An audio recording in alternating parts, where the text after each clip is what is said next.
শায়লা সামনে এগিয়ে গিয়ে মূল কনস্ট্রাকশনের কাজটা দেখছে আর কিছুক্ষণ বাদে বাদে আর চোখে তাকাচ্ছে বাম দিকটায়। আজও একা আসেনি, বরং ওর সাথে সায়ানও আরেকজন এসেছে।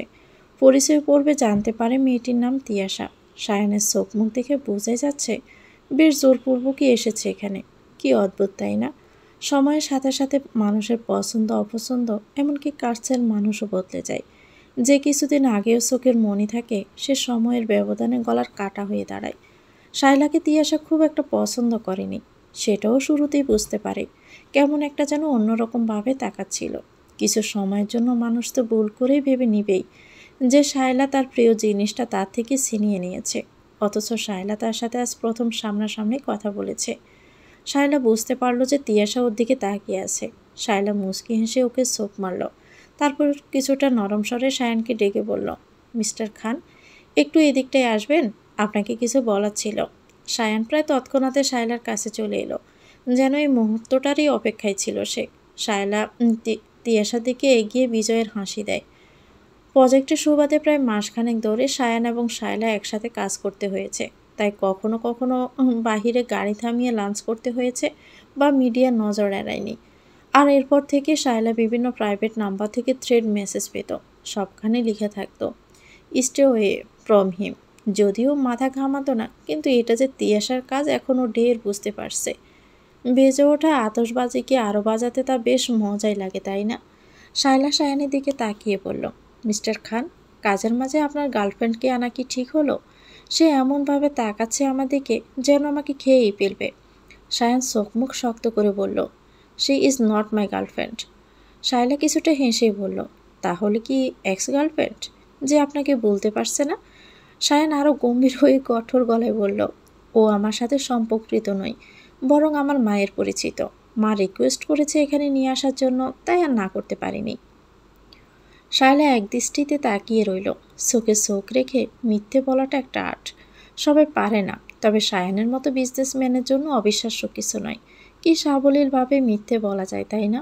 অথচ যেখানে সত্যিটা কারো অজানা নয়। শায়লা সামনের দিকে এগিয়ে গেল। কিছু কিছু অনেক কষ্ট দেয়, তবে তার থেকেও বেশি কষ্ট দেয় যখন সত্যিটা সম্পর্কে আপনি অবগত। শায়লা বেশ অন্যমনস্কই ছিল। হঠাৎই কিছু একটা মাথায় এসে পড়ল। পুরো শরীর যেন মুহূর্তেই ভিজে গেল। বুঝতে পারল কেউ একজন উপর থেকে পানি জাতীয় কিছু ফেলেছে। শায়লা মুহূর্তে ভয় পেয়ে গেল। চোখে মুখে ভয় স্পষ্ট। ভয়ার্তুর দৃষ্টিতে সায়ানের দিকে তাকালো। সায়ানও ওর দিকে তাকিয়ে আছে বিস্ময় নিয়ে। শায়লার মুহূর্তে মনে হলো সব শেষ। একটা ভুল পদক্ষেপ ও সাজানো সবকিছু শেষ করে দিল। নিজের হাতে পার্সটা মুখের উপর ধরেও ছুটতে লাগলো। কিছুক্ষণ বাদেই বুঝতে পারলো সায়ান ওর পিছু নিচ্ছে। শায়লার ভয়ের পরিমাণ আরও বেড়ে গেল। নিজের গাড়ির কাছে এসে উঠে বসলো আর জোরে বলল, ড্রাইভ। সিমি যেন চমকে উঠল। ও গাড়িতে বসে শায়লার অপেক্ষা করছিল, কিন্তু শায়লাকে এই অবস্থায় ছুটে আসতে দেখে অবাক হয়ে যায়। ও কিছু বলার আগে শায়লা চিৎকার করে বলল, রিমি, উইন্ডো লাগাও। সিমি ভয়ে লাগিয়ে পড়ল, কিন্তু ও স্পষ্ট শুনতে পেল না, ভুল শুনিনি। শায়লার কণ্ঠ একদম শায়লার মতো না, বরং অন্যরকম, একদমই ভিন্ন। সিমি ভয়ে শায়লার দিকে তাকালো, যে গাড়িতে হেলান দিয়ে শুয়ে আছে আর কাপা হাতে নিজের ফোনে চেক করছে। হঠাৎ করে শায়লার মুখ থেকে কিছু একটা হালকা খসে পড়ল। সিমি চোখ তুলে আবারও শায়লার দিকে তাকালো আর চোখাচোখি হয়ে গেল। শায়লা দীর্ঘ নিঃশ্বাস ফেলল, তারপর একটানে নিজের মুখে লাগানো হাইফার সিলিকন মাস্কটি খুলে ফেলল। সিমি যেন জান বের হয়ে যাওয়ার উপক্রম।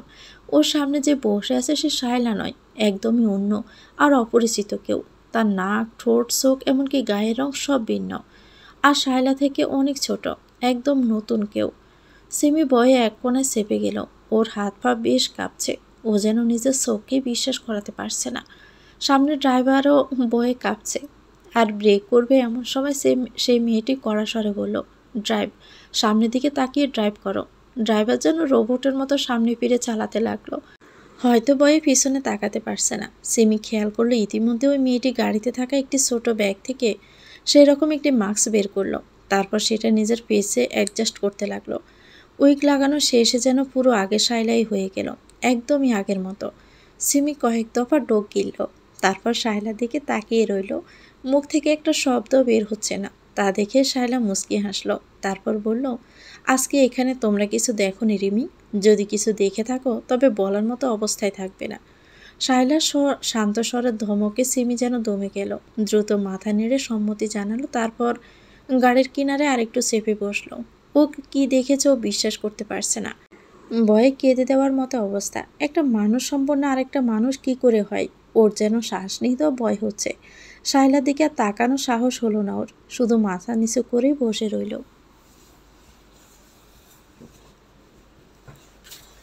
চোখে মুখে পানি ঝাপটা দিতে লাগলো শায়লা। লম্বা চুলগুলো এলোমেলোভাবে কাঁধে এবং পিঠে ন্যস্ত আছে। হঠাৎ করে মাথার চুলগুলো পিছনে নিয়ে শক্ত করে মোট করে ধরল। তারপর আয়নার দিকে এক ধ্যানে তাকিয়ে রইল। চোখ দুটো ভীষণ লাল হয়ে আছে ওর, কিন্তু ঠোঁটের কোণে হাসি জ্বলে আছে ঠিকই। ওর চেহারা এখন সম্পূর্ণ অন্যরকম। নাক, চোখ, ঠোঁট, এমনকি চুলগুলোও সবকিছু শায়লা থেকে আলাদা। কারণ ও মানুষটাই আলাদা, কারণ ও রুশানি আনাম, শায়লা চৌধুরী নয়। এ ছদ্মবেশ ওর ইচ্ছাকৃত একটি রূপ। কিছু মানুষ থেকে আড়ালে বাঁচতে ওর রূপ বদলানো। ও যতই জানুক ও ইচ্ছে করে কিছু করেনি, কিন্তু সমাজের কাছে ও জেল পলাতক আসামি আর সবচেয়ে জঘন্য মানুষ। আর এর সব কিছু হয়েছে শুধু একজনের জন্য, শায়ান জামিন খান। ওর জীবনের সবচেয়ে বড় ভুল ছিল ভুল মানুষকে ভালোবাসা। তার পেছনে জীবনের 60টা বছর ব্যয় করা, তার ভালোবাসা পাওয়ার জন্য সব কিছু করা, কিন্তু বিনিময়ে শুধু অবহেলা ছাড়া আর কিছুই পায়নি। ওর সংসার জীবনের প্রতিটা দিনও এইভাবে কাটিয়েছে যে কোনো একটা সময় হয়তো শায়ান ওকে ভালোবাসবে। তাই নিজের সর্বোচ্চ চেষ্টা করে গেছে তাকে খুশি করানোর, কিন্তু লাভ হয়নি। যার হৃদয় পাথরের তৈরি তা কখনো গলবে না। তুমি ভালোবেসে নিজেকে তার সামনে শেষ করে দিলেও তাকানোর সময় নেই, কারণ তোমার প্রতি তার দয়াটুকুও কাজ করে না। রশি ভেবেই পায় না ও এমন একটা মানুষকে ভালোবাসলো কী করে, আর তার কাছে এতটা অসহায় কেনই বা হলো। তাকে ভালোবেসে ও নিজেকেই হারিয়ে ফেলেছিল, নিজের অস্তিত্ব, রূপ, সব কিছু। তখন রশি সবে 16তে পা দিয়েছে। কৈশোরে কদম রাখা এক অদম্য কিশোরী, মনে যা আসতো তাই করে বেড়াতো। বড়লোক বাবার একমাত্র মেয়ে হওয়ায় কারো দাঁড় দাঁড়ত না। স্কুলে সবাই ওকে গুন্ডি মেয়ে হিসেবেই চিনত। বলে যদি কোনো ছেলে প্রপোজ করে ফেলতো তবে তো তার আর রক্ষে নেই। স্কুলের বাহিরে কদম ফেলতেই রশি আর তার বন্ধুরা মিলে বেদরম পিটাতো তাকে। কয়েক সপ্তাহ হাসপাতালে থাকতে হতো সেই ছেলেকে। বাসায় অভিযোগ আসতো প্রায় প্রতিদিন। যদিও মায়ের কাছে বেশ বকুনি খেত, কিন্তু তাতে দমে যেত না। ছেলেদের মেরে যেন আলাদা মজা পেত। বাবার প্রভাবে শিক্ষকরাও কিছু বলার সাহস পেত না। আর যাই হোক, শিল্পপতি শাহিন জামানের মেয়েকে কার কি বলার সাহস আছে। সেদিন ছিল এসএসসি পরীক্ষার শেষ দিন। পরীক্ষা শেষে রশি তার বন্ধুরা একা একাই ঘুরতে বেরিয়েছে। ওরা 3জন মেয়ে আর 2জন ছেলে। প্রায় অনেকক্ষণ ঘুরে 3টের দিকে বাসায় ফিরছিল সবাই মিলে। হঠাৎ কতগুলো ছেলে ওদের পথ আটকালো। তাদের মধ্যে একজন ছিল পারাজ, যে রশিকে বেশ পছন্দ করতো আর টেস্ট পরীক্ষার পরে ওর বন্ধুদের হাতে মারও খেয়েছে।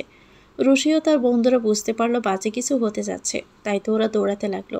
কিন্তু বিশেষ লাভ হলো না, ওরা দৌড়া খেয়েই গেল। কিন্তু আশ্চর্যের বিষয় হচ্ছে, ওরা সবাইকে একসাথে বেঁধে রাখলেও তেমন কিছু করেনি, শুধু পারাজ রশিকে কয়েকটি থাপ্পড় মেরেছিল। রাত প্রায় 9টার দিকে জানতে পারে পারাজের সাথে ছেলেগুলো নারী পাচার টিমের সাথে যুক্ত। আর তারা ওদের কিছু করেনি, কারণ ফ্রেশ মেয়েদের বেশি দামে বিক্রি করা যায়। রশি জীবনের প্রথম বেশ ভয় পেল। সকালে ভোরে ওদের বর্ডার পার করানো হবে, তারপর অন্য দেশে পাঠিয়ে দেওয়া হবে, আর ওদের ছেলে বন্ধুদের বাসার সামনে ফেলে আসা হবে। ওরা 5জন বেশ ভয় পেয়ে ভাবছিল কি করা যায়। তার মধ্যে হঠাৎ ওদের ফ্রেন্ড রাসেল নিজের বাঁধা হাতটা ঘুরিয়ে সামনে নিয়ে এলো। এমনিতেও বেশ চিকন, তার উপর হাত পিছন থেকে সামনে আনতে পারে কিভাবে যেন। ওরা ফ্রেন্ডরা অনেক দেখেছে, কিন্তু এভাবে কাজে লাগবে ভাবতে পারেনি। রাসেল খুব কষ্টে নিজের দড়িটা খুলে তারপর সুমিকে খুলে দিল। তারা 2জন মিলে সবাইকে খুললো। তারপর বসে ভাবতে লাগলো কি করা যায়। ফারাজরা সকালের আগে আসবে না, কিন্তু এখন গভীর রাত। যেখানে ওদের রাখা হয়েছে সেটা একটা বর্জিত ফ্যাক্টরির মতো। সেখানে ওরা কিছু লোহা খুঁজে পেল, আর তা দিয়ে রাসেল আর তানভীর মিলে দরজা খোলার চেষ্টা করলো, কিন্তু পারল না। পরে সুমি, রুশি আর আসমা ওরাও সাহায্য করলো। আর ভাগ্যক্রমে দরজা ভালো না হয় সিটকেনি ভেঙে পড়ে যায় আর দরজা খুলে যায়। ওরা দ্রুতই সেখান থেকে বেরিয়ে পড়ে, কিন্তু মেন রোডে কোনো গাড়ি থামছিল না, আর ওরা জানেও না কোথায় আছে ওরা। হঠাৎ একটা ট্রাক থামে, কিন্তু তাতে 3জন লোক ছিল যারা সুবিধার নয়। তারা ওদের মাঝ থেকে একজনকে নিয়েই যাচ্ছিল। হঠাৎ পাশ কাটিয়ে যাওয়া 2টি গাড়ি আবার কি বুঝে যেন ফেরত আসলো। কিছু কালো পোশাকধারী লোক বেরিয়ে এসে ওদের বাঁচালো। ওদের কাছে মনে হচ্ছে বিধাতার রহমত হিসেবে এসেছে তারা। তবুও রশিরা কাউকে চিনত না, তাই বিশ্বাস করতে পারছিল না। ওরা ওদের সাথে আসতে চাইল না। তখন সামনের গাড়ি থেকে একজন লোক ওদের সামনে এসে দাঁড়ালো। না, ঠিক লোক নয়, একজন যুবক। রুশিসের চেহারা স্পষ্ট মনে আছে। ওর প্রথম দেখায় বেশ ভালো লেগে যায়। কিশোরী মন ওকে দেখে সামলাতে পারেনি। ওর বন্ধুরা যেতে না চাইলে ও রাজি হয়ে যায়। তারপর দ্বিতীয় গাড়িতে করে ওদের বাসায় পৌঁছে দেওয়া হয়, কিন্তু অনেক চেষ্টা করেও সে ছেলেটির নাম জানতে পারেনিও। প্রায় কয়েক মাস কেটে যায়। একদিন ওর বাবার বিজনেস পার্টিতে ছেলেটিকে দ্বিতীয়বারের মতো দেখে আর জানতে পারে বাবার বিজনেস পার্টনারের ছেলে। নাম শায়ান জামিল খান। লন্ডনে পড়াশোনা করে, কিন্তু ছুটিতে দেশে এসেছে। রুশি যেন আরেক দফা প্রেমে পড়ে গেল। তারপর থেকে যত দিন শায়ান দেশে ছিল তাকে ফলো করেছে আর লুকিয়ে ক্যামেরা দিয়ে ছবি তুলেছে। 16 বছরে সেটা খুব সাহসিকতার কাজ ছিল। সোশ্যাল সাইটেও শায়ানকে ফলো করতে লাগলো। ধীরে ধীরে প্রেম করে ভালোবাসা হয়ে যায়, বুঝতেই পারেনি। যতদিন গিয়েছে ততদিন শুধু শায়ানকে চেয়েছেও, এমনকি দোয়া করতে পর্যন্ত। একদিন সাহস করে বাবাকে বলেই ফেললো যে ও শায়ান জামিল খানকে ভালোবাসে। বাবা কিছু বলেনি। ও ভেবেছে হয়তো বাবা রেগে আছে, কিন্তু 15 দিনের মাথায় জানতে পারলো ওদের বিয়ের ডেট ঠিক হয়ে গেছে। ওর যে কত খুশি হয়েছে বলার মতো না। এতদিন যাকে ভালোবেসেছে সে একান্তই ওর হয়ে যাবে ও ভাবতে পারেনি। জীবনের খুশির মুহূর্তগুলো কাটাচ্ছিল, কিন্তু হুট করে সব এলোমেলো হয়ে যায়। কি থেকে কি হয়ে গেল কিছুই বুঝলো না, শুধু জানে ও কাউকে। রুশি চোখ বন্ধ করে ফেলল। বর্তমানে সে ভালোবাসা কিংবা শায়ানকে ভালোবাসার আগ্রহ সব কিছু হারিয়ে ফেলেছে। ওর মাঝে তার অবশিষ্ট কিচ্ছু নেই। হয়তো ওর চেহারা বদলায়নি, কিন্তু বাকি সব দিক থেকে ও এখন শায়লা চৌধুরী। ওর কাছে না পাওয়ারের কমতি আছে আর না প্ল্যানের, শুধু সঠিক সময়ের অপেক্ষা। রুশি ওয়াশরুম থেকে বেরিয়ে নিজের মোবাইলটা হাতে নিল। তারপর সরাসরি মেসেজ করলো, মিস্টার খান, প্রজেক্টের কনস্ট্রাকশন এরিয়ায় আমি আর যেতে চাই না। আমি আশা করি আপনি একাই এই দিকটা সামলে নেবেন। রুশি কিছুক্ষণ অপেক্ষা করলো, কিন্তু কোনো উত্তর না পাওয়ায় ফোনটা বন্ধ করে রেখে দিল। ঠিক আগের মতো সংসার জীবনের রুশি যখন শায়ানকে মেসেজ করত তখন সে সিন করে রেখে দিত, কিন্তু রিপ্লাই দিত না। আজও দেয়নি। না, সে একটুও বদলায়নি, কিন্তু রুশি বদলে গেছে। আগে সে রুশির মতো মেসেজের জন্য বসে থাকবে নাও, আর না রিপ্লাই পাওয়াতে মন খারাপ হবে ওর। সে জাস্ট সেন্সড। রুশির ড্রেসিং টেবিলের সামনে দাঁড়িয়ে নিজের চুল বাঁধতে লাগলো। তারপর ভাবতে লাগলো আজ 12টার কথা ভাবতে লাগলো। রুশি সম্পূর্ণ ধরা খেয়ে যেত শায়ানের কাছে। শায়ান যে ওকে সন্দেহ করে এটাও বুঝতে পারত। এমন কেউ চেয়েছে শায়ান ওকে সন্দেহ করুক, যাতে ও নিজের লক্ষ্যে পৌঁছাতে পারে। কিন্তু এত তাড়াতাড়ি ধরা পড়ে যাওয়ার স্বপ্নেও ভাবেনি। ও খুব লাকি ছিল নাকি শায়ান বুঝে উঠতে পারেনি সেটাও জানে না। তবে শায়ান কিছুই বুঝতে পারেনি, সেটা কথা শুনে বুঝতে পেরেছে। রুশো গাড়িতে থাকায় অনেকক্ষণ পর বুঝতে পারে যে শায়ান ওকে ফলো করছে। তাই ও নিজে ইচ্ছে করে একটা দোকানের সামনে গাড়ি থামায়। তারপর নেমে যায় কিছু কেনার জন্য। ভিজা শরীরের সাথে শার্ট লেপ্টে আছে, তাই উপরে একটা কালো পরে নিল। চুল ভিজা, ছোট ভিজা চুলগুলো পিছনে পড়ে আছে অগোছালোভাবে। তার কিছুক্ষণ বাদে শায়ান ওর পাশে এসে দাঁড়ালো। তারপর চিন্তিত কণ্ঠে বলল, আর ইউ ওকে? তুমি এভাবে পালিয়ে এলে কেন? রুশি প্রস্তুত কণ্ঠে বলল, মিস্টার খান, রিমির বলে আপনার লাইফে অনেক নারী আছে, কিন্তু আপনি আজ পর্যন্ত এই সামান্যতম জিনিসটা বুঝলেন না। মেয়েদের সৌন্দর্যের সিক্রেট হচ্ছে মেকআপ, আর মেকআপ নষ্ট হওয়া মানে সম্মান নষ্ট হওয়া। যেহেতু পানি পড়ে আমার মেকআপে যায় যে অবস্থা, তাই পালিয়ে আসা ছাড়া আর কোনো উপায় ছিল না। ওই অবস্থায় নিজেকে দেখাই কি করে বলুন? আর যাই হোক, মেকআপ ছাড়া মেয়েরা এক মুহূর্ত থাকতে পারে না। শায়ান ভাবুক দৃষ্টিতে তাকালো রুশির দিকে। তারপর বলল, আমি বুঝতে পারিনি এমন কিছু হবে। নেক্সট টাইম থেকে তাদের বলবো আরও সতর্ক হতে, যাতে এমন ভুল আর না হয়। রুশি মাথা নাড়ালো। তারপর বিয়ারের বোতল হাতে নিয়ে পে করতে করতে বলল, আপনার গার্লফ্রেন্ড? ও সরি, ওই মেয়েটাকে দেখছি না যে, রেখে এসেছেন নাকি? শায়ান কোনো জবাব দিল না। তাড়াহুড়োয় তিয়াসার কথা মনেই ছিল না। মনে মনে ভাবলো সাহিলকে বলবে বাড়ি পৌঁছে দিতে। শায়ানের মুখভঙ্গি দেখে রুশি হাসল। তারপর সিরিয়াস কণ্ঠে বলল, আমি আপনার খুব পরিচিত কেউ নই মিস্টার খান। আমাকে আপনি বলে সম্বোধন করলে খুব বেশি খুশি হব। রুশি আর দাঁড়ায়নি, বরং সোজা গাড়িতে এসে বসে পড়েছে। তারপর জোরে জোরে শ্বাস নিতে লাগলো। না, শায়ান কিছু বুঝতে পারেনি, আর না কিছু ধরতে পেরেছে। ও এ যাত্রায় বেঁচে গেছে, না হয় সব শেষ হয়ে যেত।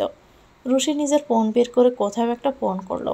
তারপর বেশ জোর গলায় বলল, ওই স্পটে যারা কাজটি করেছে তাদের বন্দি করো, আর জিজ্ঞেস করো তাদের দিয়ে কে কাজটি করিয়েছে। যদি বলতে না চায় তবে কিভাবে কথা বের করতে হয় তা তো তোমরা জানোই। পুরাতন গোডাউনটির আশপাশ বেশ নিস্তব্ধ। কিছুটা সামনে যেতে দস্তাদস্তির আওয়াজ শোনা গেল। মনে হচ্ছে কেউ একজন নিজের মনের খায়েশ মিটিয়ে কাউকে বেদরম পেটাচ্ছে, আর কেউ একজন নিজেকে বাঁচানোর সকল চেষ্টা করে যাচ্ছে। কথাগুলো ভাবতে রুশির মুখে হাসি ফুটে উঠল। নিজের সার্জিক্যাল মাস্কটি ঠিক করে ভিতরে ঢুকল। কয়েকজন মানুষকে হাত পা বেঁধে নিচে ফেলে রাখা হয়েছে, আর তাদের মুখ থেকে কথা বের করার জন্য বিভিন্ন পন্থা অবলম্বন করা হচ্ছে, যার মধ্যে রুচির নিজস্ব ড্রাইভারও ছিল। রুশি সেখানে রাখা চেয়ারে বসলো, তারপর সবাইকে দেখতে লাগলো। হঠাৎই পরিচিত মুখ দেখে রুশি উঠে দাঁড়ালো। তারপর বলল, ও রিমি, আমি বলেছিলাম তোমাকে নিজের মুখ বন্ধ রাখতে, কিন্তু তুমি সেটা শেয়ার করতে চাইছিলে। রুশি ধীরে ধীরে সিমির হাতের বন্ধন খুলতে লাগলো, আর সিমি ভয়ার্ত দৃষ্টিতে তাকিয়ে রইল। ও সত্যি বলতে সেদিন গাড়ির ব্যাপারটায় প্রচণ্ড ভয় পেয়েছিল। বাসায় ফিরে রিজাইন লেটার পাঠিয়ে দিয়েছিল।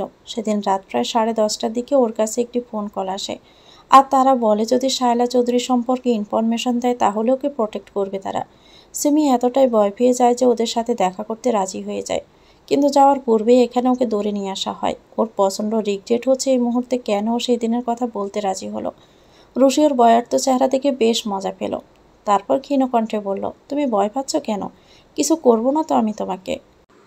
You know how much I love you, কিন্তু তুমি আমার কথা শুনলে না। আমি খুব কষ্ট পেয়েছি, তাই ভেবেছি তোমাকে আমার পাশে আজীবন রেখে দিব। কেমন হবে? তাহলে তুমি আর মুখ খুলতে পারবে না। সিমি ভয় পেয়ে গেল কিছুটা, তোতলিয়ে বলল, আমি কাউকে কিচ্ছু বলবো না, প্লিজ ম্যাম, আমাকে ছেড়ে দিন। সিমির কোনায় পানি চিকচিক করছে। রুশি তা দেখে শক্ত কণ্ঠে বলে উঠল, আমি এক ফাঁদে দুইবার পড়ি না। তোমাকে ওয়ার্নিং দিয়েছিলাম, কিন্তু তুমি শোনোনি। আমার সাথে যে সিট করে তাকে আমি ছেড়ে দিই না। তোমাকে জাস্ট কিছু করছি না, তার মানে এই না যে আমি কিছু করব না। So behave your self. আমাকে বাধ্য করো না তোমার সাথে জঘন্য আচরণ করতে। Got it? সিমি দ্রুত মাথা নাড়ালো। তা দেখে রুশি ওর মাথায় হাত রেখে মুছে দিতে দিতে বলল, গুড গার্ল, আমার পাশে এসে দাঁড়াও। সিমি মাথা নেড়ে রুশির চেয়ার পাশে গাপটি মেরে দাঁড়ালো, আর রুশি চেয়ারে বসলো। তারপর সে কালো মুখোশধারী ছেলের একজনকে বলল, জেসন, এরা মুখ খুলবে না, তাই এদের বাঁচিয়ে রেখেও কোনো লাভ নেই। Shoot them all. অনুমতি পাওয়ার সাথে সাথেই জেসন গুলি বের করলো। তারপর শ্যুট করতে যাবে তখন তারা সবাই সত্য বলবে বলে থামিয়ে দিল, আর রুশি সায়ও দিল। প্রথমে ড্রাইভার বলে উঠল, ম্যাম, কালকের ঘটনায় আমি বেশ ভয় পেয়ে গিয়েছিলাম, তাই রাতে যখন আমার কাছে কল আসলো যে তারা আমাকে প্রোটেক্ট করবে, সাথে কিছু অ্যামাউন্টের টাকাও দিবে, তাই আমি লোভে পড়ে রাজি হয়ে যাই তাদের শর্তে। বিনিময়ে আমাকে শুধু আপনার সম্পর্কে কিছু তথ্য দিতে হবে। আমি ভেবেছিলাম আপনি হয়তো জানতেই পারবেন না এই ব্যাপারে, তাই। ড্রাইভারের কথা শুনে সিমিও মিনমিনি কণ্ঠে বলল, আমার কাছেও এমন কল এসেছিল। রুশি কিছু না বলেই বাবুক দৃষ্টিতে তাকালো। কেউ একজন ওর সম্পর্কে জানতে চাইছে, কিন্তু কে সেটা? সে কি তবে কেউ কিছু বুঝতে পেরেছে? সে কি শায়ান? রুশির ওদের দুইজনের উপর পুরোপুরি বিশ্বাস করতে পারেনি, তাই ওদের উপর ফলো রাখতে বলেছিল। তার ধারণাটাই সঠিক ছিল। দুজনের কাছে পাবলিক টেলিফোন থেকে কল এসেছে, কিন্তু কে করেছে তা এখনও জানতে পারেনি। আশ্চর্যের বিষয় হচ্ছে সেখানকার সিসি ক্যামেরার একটাও কাল 10টা থেকে 11টা পর্যন্ত কাজ করছিল না। তার মানে কেউ ইচ্ছে করে এমনটা করেছে। রুশির নজর আবার পড়লো বাকি দুইজনের দিকে। এরা দুজনই কাল রুশির উপর পানি ফেলছিল, কিন্তু মুখ খুলেনি এখনও। রুশি ওদের দিকে তাকালো, তাতে ওরা গড় গড় করে বলা শুরু করে দিল, আপনি যখন সেখানে তখন আমাদের একজন ফোন করেছিলেন, যিনি শায়ান জামিন খানের পরিচিত। আমাদের বলেছে আপনার উপর পানি ফেলতে, যাতে আপনি পাশের কাদা মাটির স্থানে পিছলে পড়ে যান, কিন্তু আমরা সঠিক সময়ে ফেলতে পারিনি, তাই আপনি ঠিক ছিলেন। সে আমাদের টাকা পে করেছিলেন। রুশি বুঝতে পারলো এটা তিয়াশা ছাড়া আর অন্য কেউ না, হয়তো জেলাসির বসে এমনটা করেছে। ও ভালোই প্রিপেয়ার্ড হয়ে এসেছিল, তাই তো ওয়ার্কার্সদের নাম্বারও জোগাড় করে রেখেছিল। দ্য গ্রেট শায়ান জামিল খান, যে কিনা দেখে এই লো ক্লাস মেয়ের হাবুডুবু খেলো কে জানে। রুশি মাথা নেড়ে উঠে দাঁড়ালো, তারপর কিছুটা ঝুঁকে বলল, যা যা হয়েছে আমিও ভুলে গেলাম, আর তোমরাও ভুলে যাও। আমার লোক তোমাদের উপর 24 ঘন্টা নজর রাখবে। বলিও কিছু করার পূর্বে কিছুক্ষণ পূর্বের মারের কথা মনে রাখবে। আমি তোমাদের এখন ছেড়ে দিচ্ছি, মানে এই না যে তোমাদের ছেড়ে দিচ্ছি। তোমাদের একটা ভুল পদক্ষেপ নিজের মৃত্যু ডেকে আনতে পারে। So be careful sweeters. Rushi জেসনকে তাদের বাড়ি পৌঁছে দিয়ে আসতে বলল, তারপর সিমির দিকে তাকিয়ে বলল, ফলো মি। রুশি বেরিয়ে যেতে দৃঢ় পায়ে সিমিও বের হলো। ও জানে এছাড়া তার কোনো উপায় নেই। নিজের উপর হঠাৎ করে দয়া হতে লাগলো। মায়ের কথা না শুনে কেন যে চাকরি জয়েন করতে গেল কে জানে। এখন প্রতি মুহূর্তে নিজের জীবন বাজি রেখে কাজ করতে হবে। মায়ের কথা মতো বিয়ে করে নিলেই তো পারত। ওর ভীষণ কান্না পাচ্ছে এখন। ও ডাক্তারবাবু খুব একটা খারাপ ছিল না, একটু বয়স্ক যদিও। বিয়ে করে নিলে আজ 1 বছর হয়ে যেত। সিমি মনে মনে সিদ্ধান্ত নিয়ে ফেলেছে এরপরে মা যদি কোনো পাত্রের সন্ধান দেয় চোখ বন্ধ করে বিয়ে করে ফেলবে, তারপর একেবারে শ্বশুরবাড়ি চলে যাবে। তখনই শায়লা চৌধুরী নামক প্যারা থাকবে না। ব্যাস, ডিসিশন ফাইনাল। ব্রেকফাস্টের জন্য নিচে নামতে সায়ান দেখে আজ অনেক প্রকারের রান্না হয়েছে। ও অবাক হয়ে রিমির দিকে তাকাতেই সে কিছুটা ইতস্ত বোধ করল। তারপর নিম্ন কণ্ঠে বলল, সাহেব, আজ আপনার আর ম্যাডামের ম্যারেজ অ্যানিভার্সারি। প্রতিবার ম্যাডাম কিছু না কিছু বানাতেন আপনার পছন্দের, তাই আমিও ভাবলাম ম্যাডাম নেই তো কি হয়েছে, আমি না হয় ম্যাডামের মতো করে রান্না করি। ম্যাডাম প্রতি বছর আপনার জন্য এই দিনে অপেক্ষা করে থাকতো, কিন্তু আপনি আসতেন না। শেষ কথাটা রিমি বেশ আফসোসের স্বরেই বলল। তাতে সায়ান নিজের খাওয়া বন্ধ করে দিল। আজ ওদের বিবাহ বার্ষিকী। খুব সাদামাটাভাবে ওদের বিয়ে হয়েছিল। ওর ঘরে কেউ একজন প্রতিদিনের জন্য অপেক্ষা করতে করতে ঘুমিয়ে যেত, আরও নিষ্ঠুরের মতো তাকে অবহেলা করেছে। হঠাৎ করে মুখে কোনো স্বাদ পেল না ও, খাবারগুলো যেন বিষাদ লাগছে। ও ফোনটা বের করে সাহিলকে ফোন দিল। তারপর বলল, পেয়েছো খুঁজে? জি স্যার, মিস চৌধুরী একটি একতলা বাড়িতে থাকে, মুরাদনগর। বাড়িটি বেশ পুরনো, আর যতটুকু জানতে পেরেছি ইনাম চৌধুরীদের প্রধান বাড়ি এটা। যদিও তারপরে বনানী শিফট হয়ে গিয়েছিলেন। বাড়িতে কে কে থাকে সেটা জানি না, তবে মিস চৌধুরী একা থাকেন বলে মনে হচ্ছে। হুম, গুড। তুমি শায়লা চৌধুরীর উপর নজর রাখো, আমি তার সকল ইনফরমেশন চাই। বলে সায়ান কেটে দিল। শায়লা চৌধুরীর ব্যাকগ্রাউন্ড কিছুটা অন্যরকম। যদিও তিনি লন্ডনে ছিলেন, কিন্তু তার এতদিনে বিয়ে করার কথা, অথচ বিবাহিত জীবন সম্পর্কে কোনো ধারণা পাওয়া যায়নি। আর বনানী এলাকায় না থেকে সে মুরাদনগর কেন থাকে? সে বাড়িটা বেশ পুরনোই বলা চলে, যেটা তার স্ট্যাটাসের সাথে যায় না। কেমন যেন মনে হচ্ছে সে নিজেকে সবার থেকে লুকাতে চাইছে। সায়ান ফোন হাতে নিয়ে শায়লার নাম্বার ডায়াল করলো। ওপাশ থেকে দৌড়তে সায়ান কিছু বলার সুযোগ না দিয়ে বলল, আজ আমি কোম্পানিতে যাচ্ছি না, কিন্তু বিজনেস সম্পর্কে আলোচনার কথা ছিল আপনার সাথে মিস চৌধুরী, তাই আমি আপনার প্লেসে আসবো না, আপনি আমার প্লেসে। রুশি বেশ দ্রুতই বলল, কোনো রেস্টুরেন্টে মিট করাই বেটার মিস্টার খান। অলরেডি অনেক রিউমার ছড়িয়েছে আমাদের নামে, আর সুযোগ দিতে চাই না তাদের। So your place or my place. Rushi কিছুক্ষণ ভেবে সায়ানের বাড়ি যাওয়ার জন্য রাজি হলো। আর যাই হোক, নিজের স্থানে কখনোই নেওয়া সম্ভব না। সায়ান হাসল, কারণ ওর কোনো যেন মনে হচ্ছিল ও এমনটাই করবে। সায়ান বিশ্বাস যেন আরও গাঢ় হলো। কিছু একটা তো লুকাচ্ছে শায়লা চৌধুরী, কিন্তু কি? সায়ান ফোন কেটে দিল। তারপর রিমিকে উদ্দেশ্য করে বলল, একই মানুষের গলার একই অংশ দুই রকম হওয়া কি সম্ভব? রিমি অবাক হয়ে বলল, জি সাহেব। সায়ান মাথা নাড়িয়ে বলল, কিছু না। সায়ান নিজের ভাবনায় মত্ত হলো। কোথাও একটা যেন ওর বিশাল ভুল হচ্ছে, কিছু একটা যেন দেখেও সে দেখছে না, কিন্তু কি সেটা? দোতলা বাড়িটার সামনে প্রায় 15 মিনিট হলো দাঁড়িয়ে আছে রুশি। মিশ্র অনুভূতি কাজ করছে ওর হৃদয়ে। 2 বছরের সংসার জীবনের স্মৃতিগুলো মাথায় ঘুরপাক খাচ্ছে। চোখের সামনে যেন বাড়ছে প্রতিটা মুহূর্ত। তবে 2 বছরের প্রতি মুহূর্ত খুঁজেও একটি সুখের মুহূর্ত পেল না। স্মৃতিতে গেঁথে আছে শুধু অবহেলা। দিনের পর দিন কারো ভালোবাসা পাওয়ার জন্য চাতক পাখির মতো অপেক্ষা করা, আর অবশেষে শূন্য হৃদয় ব্যতীত আর কিছুই পাওয়া না। মাত্র 1 বছর পূর্বে এই ঘরের মালকিন ছিল। পুরো বাড়িটাকে আপন মনে হতো, অথচ আজ মনে হচ্ছে এই গলি, এই বাড়ির সব কিছু অচেনা। যেখানে ও সারা জীবন থাকার কথা ছিল, সেখানে ও আজ কিছু মুহূর্তের মেহমান মাত্র। খুব বেশি আশা করলে হয়তো কিছুই পাওয়া যায় না। ওই যে জিনিসটা পাবে না জেনেও চেয়েছে, তাই তার পরিণতি এমন। সিমিকে মাত্রই বেশ ধমকিয়েছে। সিমির ভাড়া ফ্ল্যাটে রেখে এসেছে, যদিও কাজটা ওর একদমই পছন্দ হয়নি করা, কারণ কোথাও না কোথাও সিমির মাঝেও নিজেকে দেখতে পাই। তবেও বাধ্য ছিল। রুশি জানে না ওর নতুন শত্রুকে, তাই সিমির বন্ধ করা বেশ জরুরি। রুশি দীর্ঘশ্বাস ফেলে সামনে এগিয়ে গেল। বাড়ির গেটে কোনো দারোয়ান নাই দেখে বেশ অবাক হয়। ওর জানা মতে আগে সবসময় দারোয়ান থাকতো, আর বেশ কড়া সিকিউরিটিই থাকতো বাড়ি জুড়ে। সামনে এগোতেই দেখলো কয়েকজন বডিগার্ড বাইরে ঘোরাফেরা করছে, কিন্তু রুশিকে এগোতে দেখে কেউ সামনে এগিয়ে আসছে না, কিংবা প্রশ্নও করছে না। নিজেকে অদৃশ্য সত্তা মনে হতে লাগলো। পরে ভাবলো সায়ান হয়তো বলে দিয়েছে আগে থেকেই। কলিং বেল চাপতে কিছুক্ষণের মাঝে দরজা খুলে গেল। 1 বছর পর হঠাৎ রিমিকে দেখে রুশির চোখের কোণা ভিজে উঠল।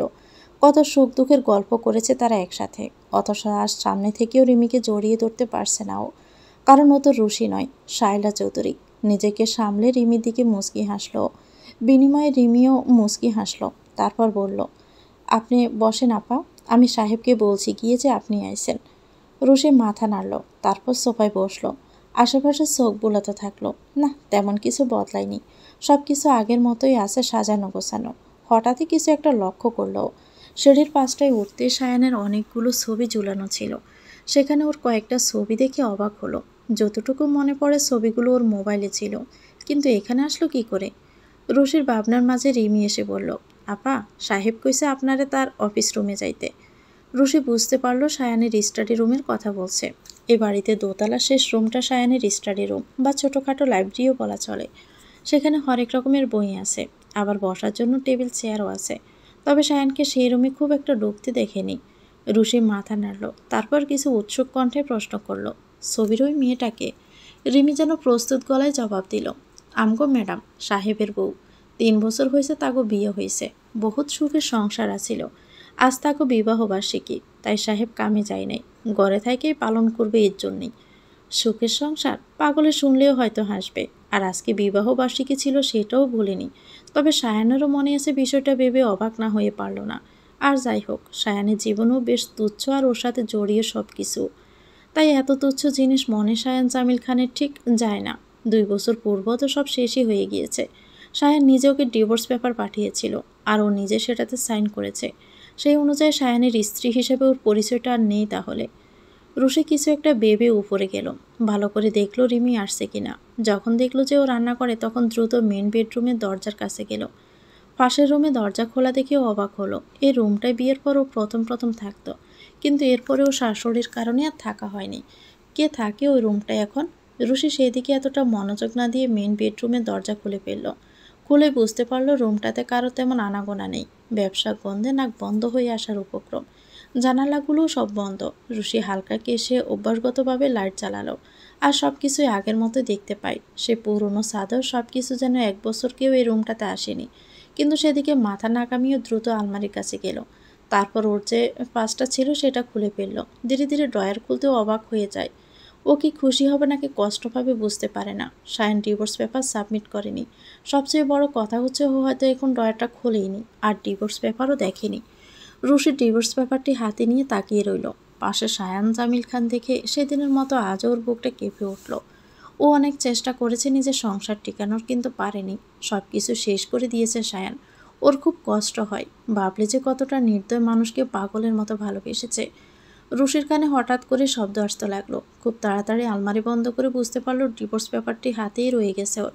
উপায়ন্ত না দেখে খাটের নিচে ছুঁড়ে মারল পেপারটিকে। তারপর সোজা হয়ে দাঁড়িয়ে গিয়ে নিজেকে প্রস্তুত করতে লাগলো। রুশি ভেবেছিল হয়তো রিমি আসবে, কিন্তু সায়ানকে গেটে দাঁড়িয়ে থাকতে দেখে বেশ নার্ভাস হয়ে যায়। ও বুঝতে পারছে না কী বলবে, কিন্তু এমন কিছু বলতে হবে যাতে সায়ান ওকে বিশ্বাস করে। ও নিজেকে সামলে হেসে বলল, আপনার ঘরের সার্ভেন্ট আমাকে বলল আপনি উপরে আছেন। আমি খুঁজতে গিয়ে ভুল রুমে ঢুকে পড়েছি। ভালো হয়েছে আপনি এসেছেন মিস্টার খান। সায়ান রুশির দিকে শান্ত দৃষ্টিতে তাকিয়ে রইল। তারপর বলল, এই রুমের দরজা খোলা ছিল? রুশি এবার গামতে শুরু করলো। বিষয়টা তো ভেবেই দেখা হয়নি। সায়ান ভিতরে থাকা মানে তো দরজা লক করা থাকবে না। ও এত বড় ভুল কি করে করলো নিজেই বুঝলো না। এত সাবধান ছিল, কিন্তু রুশি কয়েকবার ডোক গিলে কিছু বলবে তার পূর্বে সায়ান বলে উঠল, রিমি আমাদের বাসার সার্ভেন্ট নয়, পরিবারের একজন সদস্য। আমার স্ত্রীকে খুব পছন্দ করত, তাই সার্ভেন্ট বললে সে খুব কষ্ট পাবে। রুশি সায়ানের দিকে তাকালো। ও জানে সায়ান ওকে সন্দেহ করেছে, কিন্তু কিছু জিজ্ঞেস করছে না। এটাতে রুশির টেনশন আরও বাড়ছে, কেননা শান্ত থাকা জ্বর আসার পূর্ব লক্ষণ। রুশি বেশ সামলেই বলল, আপনার স্টাডি রুম কোথায়? সায়ান কিছুক্ষণ তাকিয়ে রইল, তারপর বলল, 2 রুম পরে, সোজা গেলে শেষ রুমটা। রুশি দীর্ঘ নিঃশ্বাস ফেলল। তারপর আর চোখে ডিভোর্স পেপারটি দেখল। তার কাছে কোনো উপায় নেই এটাকে লুকানোর কিংবা সাথে নিয়ে যাওয়ার। ও সামনে হাঁটা শুরু করলো। ও দ্রুত রিয়েক্ট করে ফেলেছে, তাতে বেশ বুঝতে পেরেছে। নিজের ইমোশনকেও কন্ট্রোল করতে পারেনি, আর তাই ভুলও করে ফেলেছে। ও স্টাডি রুমে যেতে খেয়াল করলো সায়ান আসেনি, হয়তো দরজা লক করছে। রুশি সেদিকে মাথা নাগামিয়ে একটু আগের বিষয়টা কিভাবে ধামাচাপা দেওয়া যায় সেটা নিয়েই ভাবতে লাগলো, কিন্তু কোনো কিছুই আর খুঁজে পেল না। আর সায়ানকেও খুব ভালো করে চেনে। মাথায় কোনো কিছু নিয়ে সন্দেহ করলে সেটা শেষ অবধি দেখেই ছাড়ে। প্রায় কয়েক মিনিট পর সায়ান আসলো। তারপর রুশির ঠিক সামনে চেয়ারটায় বসলো। রুশির দিকে বেশ মনোযোগ দিয়ে তাকিয়ে আছে ও। রুশি কিছুটা ইতস্ত বোধ করলো, তারপর হাসার চেষ্টা করে বলল, আমরা প্রজেক্টে নিয়ে কথা বলি। আমার মনে হয় প্রত্যেকটা বিল্ডিংয়ের বাহিরের রংটা হোয়াইট আর ভিতরের লাইট ব্লু হলে ভালো হবে। যদিও ক্রিম কালার হওয়ার কথা ছিল, কিন্তু লাইট ব্লুটা বেশি ক্লাসি মনে হয়। রুশি বলে সায়ানের দিকে তাকালো। সায়ান ওকে দেখলো, তখনও মনোযোগ দিয়ে দেখছে, যেন ওর মাঝে কিছু একটা খুঁজে বেড়াচ্ছে। রুশি অবাক হলো না। কিছুক্ষণ আগের ঘটনায় সায়ানের এমন আচরণ বেশ স্বাভাবিক। ও হয়তো ওর মাঝে রুশিকে খোঁজার চেষ্টা করছে, কিন্তু পাচ্ছে না। সায়ান রুশির দিকে বেশ কিছুক্ষণ তাকিয়ে থাকার পর মলিন কণ্ঠে বলল, তোমার সাথে আমার কাছে একজনের কথাও একটা খুব মিল। রুশি আবার সায়ান থেকে দৃষ্টি সরিয়ে নিল। আজও সায়ানের দিকে চোখে চোখ রেখে বেশিক্ষণ থাকতে পারে না। রুশি ভাবতে লাগলো, সায়ান কাছের মানুষ বলতে কাকে বুঝিয়েছে ওকে, কিন্তু কি করে সম্ভব। সায়ান আবারও বলে উঠল, এই ঠোঁট, নাক, মুখ সব কিছুই আমার অচেনা, কিন্তু এই চোখ দুটো আমার খুব চেনা, যেন 1000 বছর ধরে চিনি। সম্পূর্ণ অপরিচিত হওয়া সত্ত্বেও তোমাকে আমার এত চেনা মনে হয় কেন? প্রশ্নটিতে রুশি অবাক হলো না, মুচকি হেসেই বলল, কিন্তু এই মুখটা আমার খুব চেনা, তবে এই চোখ দুটো বড্ড অচেনা। ও মিথ্যে বলেনি। সায়ানের চোখ দেখলে একসময় যে কেউ বলবে সায়ান অনেক বেশি প্রেমবীর হয়ে আছে, তা কিন্তু কি করে সম্ভব? চোখও তাহলে মাঝে মাঝে মিথ্যে বলে, তাই না? সায়ান কিছু অবাক হয়েই রুশিকে বলল, মানে? আজকাল সবাই মুখোশ পরে থাকে। মুখোশে লুকিয়ে থাকা আসল চেহারা কয়জনই বা ধরতে পারে বলুন? যাকে খুব কাছের বলে মনে হয় তাকেও সময়ের ব্যবধানে চেনা যায় না। আর সম্পূর্ণ অচেনা একজন মানুষকে চেনা মনে করা কি বোকামি নয়? চোখ কখনো মিথ্যে বলে না মিস চৌধুরী। হয়তো, তবে চোখের ভাষা কয়জনই বা পড়তে পারে বলুন? অপরিচিত মানুষকে খুব একটা কাছে আসতে দিবেন না মিস্টার খান। কিছুটা ঝুঁকে বলল, চোখের ধোঁকা খেয়ে যাবেন। সাহিত্যের জগতের সকল নারী কিন্তু ছলনাময়ী। আমার চোখের ভাষা বোঝার প্রয়াসে নিজেকেই না হারিয়ে ফেলেন যেন। সায়ান গভীরভাবে শায়লাকে দেখল, আর মুহূর্তেই তাকে অচেনা মনে হতে লাগলো। তার চেহারার অনুভূতিগুলো খুব দ্রুত বদলায়। তার মন পাড়ার সুযোগ কারও নেই। রুশি সায়ানের এমন চাহনি দেখে উঠে দাঁড়ালো। তারপর কিছুটা শান্ত কণ্ঠেই বলল, আপনার মন এখন আপনাদের নেই মিস্টার খান। বিজনেসের বিষয়টা তাই আজ না তোলাই ভালো। আমরা অন্যদিন এই বিষয়ে না হয় কথা বলবো। চলি। রুশি মুচকি হেসে হাঁটা শুরু করলো। এক মুহূর্তের জন্য ফিরে তাকায়নি। কিছু কিছু সময় প্রশ্নের উপর প্রশ্ন রেখে গেলে উত্তর খোঁজার আগ্রহ কমে যায়। যেহেতু ওর জবাব দেওয়ার ইচ্ছে নেই, তাই আরেকটি প্রশ্ন না হয় বাড়িয়েই দিল। সায়ান রশিদ যাওয়ার দিকে তাকিয়ে রইল। ওর মনে হলো সামনের নারী প্রতিটা পদক্ষেপ খুব সাবধান নিয়ে চলছে, জীবনের কোনো এক পর্যায়ে খুব বেশি ধাক্কা খাওয়া মানুষটির মতো। হঠাৎ করে আসা জ্বরের নেই, তার আশা আর মুহূর্তেই বিলীন হয়ে যাওয়া, সম্পূর্ণই যেন কোনো রহস্যে গেলা থ্রিলার মুভি, যারা এক মুহূর্ত মিস করা যায় না। নারীর মন সত্যিই বোঝা দেয়, তাদের মনের ভাষা পড়তে পারে না বলেই হয়তো পুরুষ ঠকে যায়। তাদের বুঝতে গিয়ে নিজেদেরই তাদের মাঝে হারিয়ে ফেলে। যুগ যুগ ধরে নারী ছলনাময়ী জানা সত্ত্বেও তার প্রেমে নিজেকে বিলীন করে দেওয়া বোকামি নয় তো কি? রুশি বাড়ির বাহিরে এসে দাঁড়িয়ে পড়ল। ভিতরে থাকা প্রতিটা মুহূর্ত ওকে কুড়ে কুড়ে খাচ্ছিল। হারিয়ে যাওয়া স্মৃতিগুলো বারবার মনে করিয়ে দিচ্ছিল। দম বন্ধ হয়ে আসছিল প্রতিটা মুহূর্ত। ও কয়েকবার জোরে জোরে নিঃশ্বাস নিল, তারপর নিজের গাড়িতে না উঠে সামনে হাঁটা শুরু করলো। এখন ওর একটু প্রাণ খুলে শ্বাস নেওয়া প্রয়োজন। রুশি গন্তব্যহীনভাবে হাসছে আর ভাবছে সায়ানের কথা। সায়ান আগে থেকে অনেক বদলে গেছে, কেমন যেন অন্যরকম। আগের মতো রাগটা নেই। যদিও এমন কোনো ঘটনা ঘটেনি, কিন্তু ওকে দেখে বোঝা যায়। রুশি ভাবলো ওর ভাবনায় হয়তো কোনো সমস্যা আছে। ও সায়ানকে নিয়ে ভাবছে কেন? আর যাই হোক, ওর ভাবনায় থাকার অধিকারও সায়ানের নেই। রুশির নিজের উইক পড়া ছোট চুলগুলো চোখের সামনে থেকে সরালো। ভাবনা জুড়ে অনেক কিছুই তার ঘুরপাক খেতে লাগলো। হঠাৎ করে মনে হলো কেউ কিছু একটা বলছে। রুশি চোখ বন্ধ করলো। তারপর মনোযোগ দেওয়ার পর বুঝতে পারলো কেউ ওর নাম ধরে ডাকছে। রুশানি। রুশি থমকে দাঁড়ালো। তারপর পিছনে ফিরেই দেখলো সায়ান কিছুটা দূরে তার গাড়ির জানালা দিয়ে হাত নাড়ছে। রুশি নিজের উপর যেন বেশ বিরক্ত হলো। ও বারবার কেন ভুলে যায় ওর রুশি নয় শায়লা চৌধুরী। চোখ বন্ধ করে কপাল কুঁচকালো। তারপর জোরে জোরে নিঃশ্বাস নিয়ে নিজেকে সামলে নিয়ে বলল, মিস্টার খান, যতটুকু জানি আপনার ওয়াইফের নাম হচ্ছে রুশানি। তার নাম রাস্তায় ডাকছেন যে, হারিয়ে ফেলেছেন নাকি? অবশ্য আজকে তাকে দেখলাম না যে বাসায়। আই ওয়াজ এক্সপেক্টিং হার। রশির কথায় সায়ানের মুখের হাসি যেন মিলিয়ে গেল। কিছুটা চল শক্ত করেই বলল, আপনাকে ড্রপ করে দেই বাসায়? সেদিকেই যাচ্ছি আমি। রশি হাসল, তারপর বলল, পাকা রাস্তায় হাঁটতে বেশ ভালোই লাগছে, না হয় নিজের গাড়ি করেই যেতাম, সেটাকে পাঠিয়ে দিতাম না। আপনি আমাকে বরাবরই বিস্মিত করেন। এত বড় ঘরের মেয়ে হয়ে রাস্তায় হাঁটার অভ্যাস কেমন যেন খাপ ছাড়া আপনার সাথে, তাই না? দিন শেষে আমিও তো মানুষ, তাই না? আর মানুষের অনেক শখই থাকে যা তার বাস্তবতার সাথে মিল রাখে না, কিন্তু সে শখগুলো আগলে রাখতে হয়। কিন্তু বেশ ভালোই লাগে। কথাগুলো বলে সায়ানের দিকে তাকালো, তারপর মুচকি হেসে গাড়িতে উঠে বসলো। ও জানে সায়ান ও গাড়িতে না ওঠা পর্যন্ত ওকে ফলো করবে, তাই আগেই উঠে বসে পড়ল। সিট বেল্ট লাগাতে লাগাতেই বলল, কৌতূহল খুব ভালো একটা জিনিস মিস্টার খান, তবে যেটা জানার প্রয়োজন সেটা না জানাই ভালো, কারণ জেনে গেলে কৌতূহল আর থাকে না। Anyway, thanks for the lift. রশি এরপর চুপ হয়ে গেল। সত্যি বলতে কি, এই মুহূর্তে সায়ানের সাথে বিন্দু মাত্র কথা বলার ইচ্ছে ওর নেই।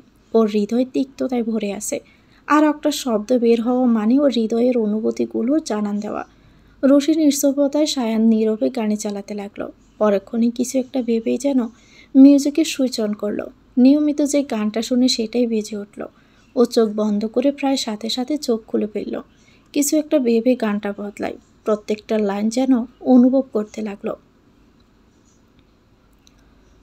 শ্রাবণ মেঘে ভাসিয়ে আমায় হারালে বহুদূরে, তোমার জন্য অবুঝ আমি হয়েছি ভবঘুরে।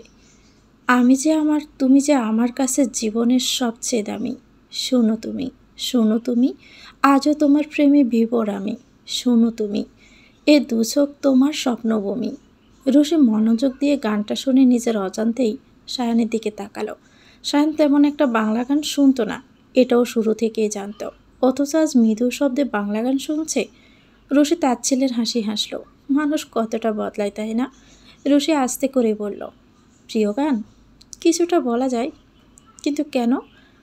নিজের সাথে কিছু মিলে যায় হয়তোবা। রুশি কিছুটা ভেবেই বলল, মন খারাপ না কাউকে কাউকে মিস করেন বলে? হয়তো দুটোই বলে। রুশি সায়ানের দিকে তাকালো, কিন্তু ওই চোখের ভাষা বুঝে উঠতে পারল না। সায়ানকে আগের মতো আর চিনতেও পারে না ও। 1 বছরের দূরত্বেই যেন আকাশ সমান। রুশি অনেকক্ষণ চুপ থাকার শুধু এইটুকু বলল, মূল্যবান জিনিসকেই মানুষ সবসময় হারিয়ে ফেলে, জানেন তো? তারপর অনেক বেশি মিস করে, কিন্তু তাতে কিন্তু বিশেষ একটা লাভ হয় না। হারিয়ে যাওয়া জিনিস আর ফিরে পাওয়া যায় না, তাই যেটা গুরুত্বপূর্ণ সেটা আগলে রাখতে হয় শুরু থেকেই, না হয় শুধুমাত্র কিছু না বলা কথা আর দীর্ঘ নিঃশ্বাসই রয়ে যায়। সায়ান হঠাৎ করে ব্রেক করলো, যাতে রুশি অপ্রস্তুত অবস্থায় সামনে ঝুঁকে গেলেও সিট বেল্ট থাকায় কিচ্ছু হয়নি। রুশি অবাক হয়ে আশেপাশে তাকিয়ে দেখল ওর বাসা চলে এসেছে। ও সিট বেল্ট খুলে গাড়ি থেকে বের হলো, তারপর সায়ানকে ছোট্ট করে বলল, থ্যাঙ্কস।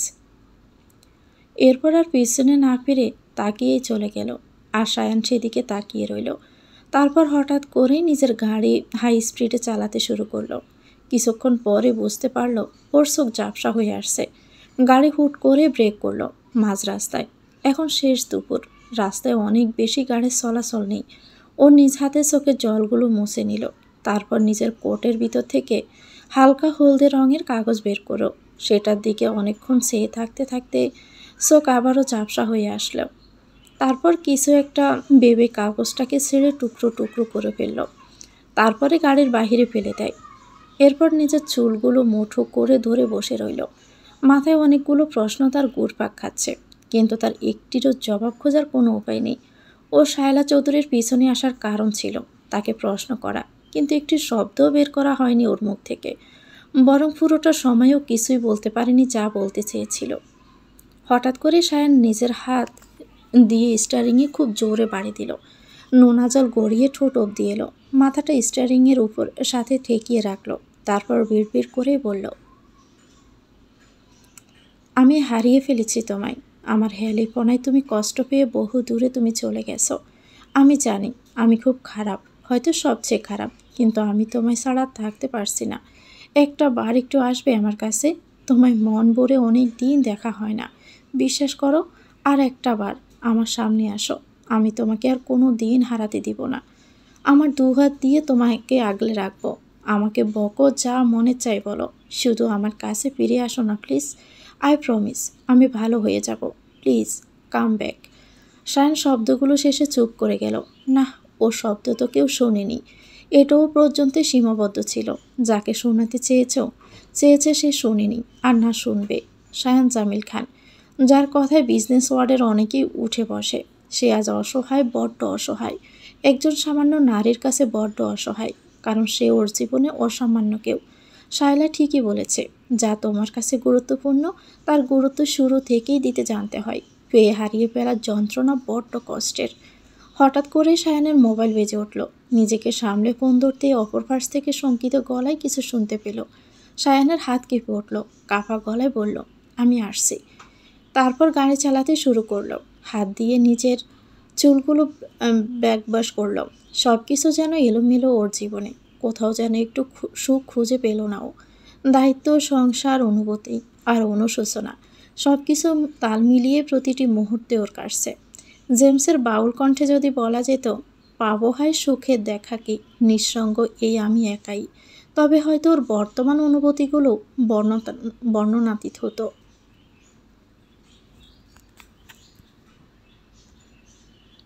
হাসপাতালের করিডোরে খুব একটা শব্দ হচ্ছে না। ফিনাইল আর স্যাভলনের গন্ধে নাক ধরে আসছে যেন। সামনের রুমটিতে লাইফ সাপোর্টে আছেন জামিল খান, আর তার সামনে বিলাপ করে যাচ্ছেন সায়ানের মা রোজিনা। পাশে তিয়াসা বসে বৃথা সান্ত্বনা দেওয়ার চেষ্টা চালিয়ে যাচ্ছে। সায়ান কিছুটা দূরে দাঁড়িয়ে আছে। মুখ দেখে মনে কি চলছে তা বোঝা মুশকিল। সায়ানের মা হুট করে উঠে দাঁড়ালো। তারপর খুব দ্রুত ছুটে এসে সায়ানের গলা চেপে ধরে জাকাতে লাগলো।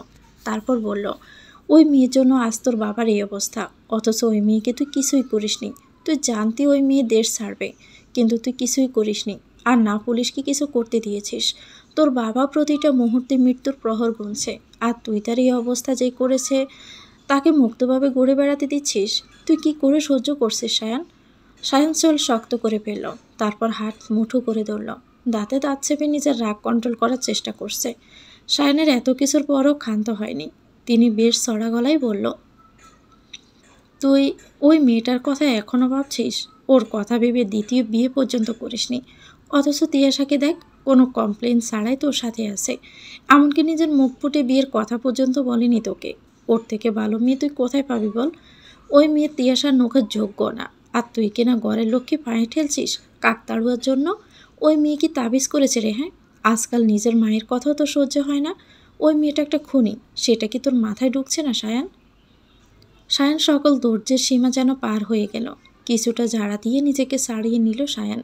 তারপর বেশ চড়া গলায় বলল, কতবার বলেছি রুশিকে এমনভাবে বলবে না। তুমি আমার কথা কি একবারও বুঝতে পারছো না? পুলিশ কিছু খুঁজে পায়নি, আর রুশি কিছু করেছে তার কোনো প্রমাণ আছে? যখনই তুমি জানতে পারলে বাবার লাস্ট কল রুশিকে করেছে, অমনি তুমি তাকে খনি বানিয়ে দিলে, আর পুলিশ নিয়ে ওকে জেলে পাঠালে। তবু কি তুমি ক্ষান্ত হওনি? আমি বলেছি বিষয়টা আমি দেখে নেব, কিন্তু তুমি কি করলে? আমি জানি মা, রুশির হারিয়ে যাওয়ার পিছনে তোমার হাত আছে, কিন্তু বিশ্বাস করো, যেদিন প্রমাণ পাবো না সেদিন আমি কাউকে ছেড়ে কথা বলবো না। রুশি খুনি নয়, প্রমাণ ছাড়াও কি কিছুই বলবে না তুমি? সায়ানের কথা শুনে রোজিনা ঘাবড়ে গেল, সাথে তার শরীর রাগে থরথর করে কাঁপতে লাগলো। নিজের সবচেয়ে বাধ্য সন্তান এভাবে দিনের পর দিন মুখের উপর কথা বলবে ভাবতে পারেননি উনি। সায়ানকে ওর হাতের মুঠোয় রাখাটা খুব জরুরি, কিন্তু এটা এখন প্রায় অসম্ভব হয়ে পড়েছে। আর সব হয়েছে ওই মেয়েটার জন্য। যদিও মেয়েটি গায়েব হয়ে গিয়েছে, কিন্তু ও যাওয়ার সাথে সাথে সায়ানও কেমন যেন হাতছাড়া হয়ে গেছে। রোজিনা বেশ রাগান্বিত হলো, আর কিছুটা রাগের কণ্ঠে বলল, তুমি ভালো করে জানো সায়ান, তুমি অতীতে কি করেছ। তোমার কারণে আমাদের সংসারটা তছনছ হয়ে গেছে। তুমি বলছো সংসার আমার কথা মতো চলবে, কিন্তু আজকাল তুমি আমার কথা শোনো? সায়ান তাচ্ছিল্যের হাসি হাসল, তারপরে বলল, সংসার তোমার কথা মতোই তো চলে মা, আমি কখনোই তো তাতে হস্তক্ষেপ করিনি কিছুতে। সায়ানের মা নিজেকে কিছুটা সামলে নিলেন, তারপর শান্ত গলায় বললেন, তিয়াশা তোমাকে খুব ভালোবাসে। সায়ান আরও আমাদের বাড়ির বউ হওয়ার যোগ্য। আমি চাই তা তুমি ওকে বিয়ে করে সঠিক মর্যাদা দাও। আর যাই হোক না কেন, সানিয়ার মা বাবা দুজনের ভালোবাসাই ডিজার্ভ করে।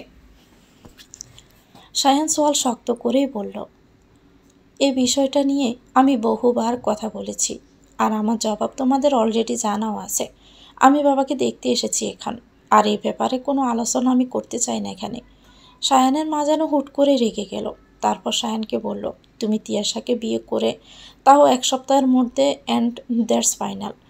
সায়ান ওর মায়ের দিকে একবার তাকালো, তারপর তিয়াশার দিকে রক্তচক্ষু নিয়ে তাকালো। তিয়াশা কিছুটা ঘাবড়ে গিয়ে আলতো কণ্ঠে বলল, সায়ান। সায়ান যেন নিজের রাগ আর কন্ট্রোল করতে পারল না। পাশে থাকা দেওয়ালে খুব জোরে ঘুষি দিয়ে বসলো। তারপর চিল্লিয়ে বলে উঠল,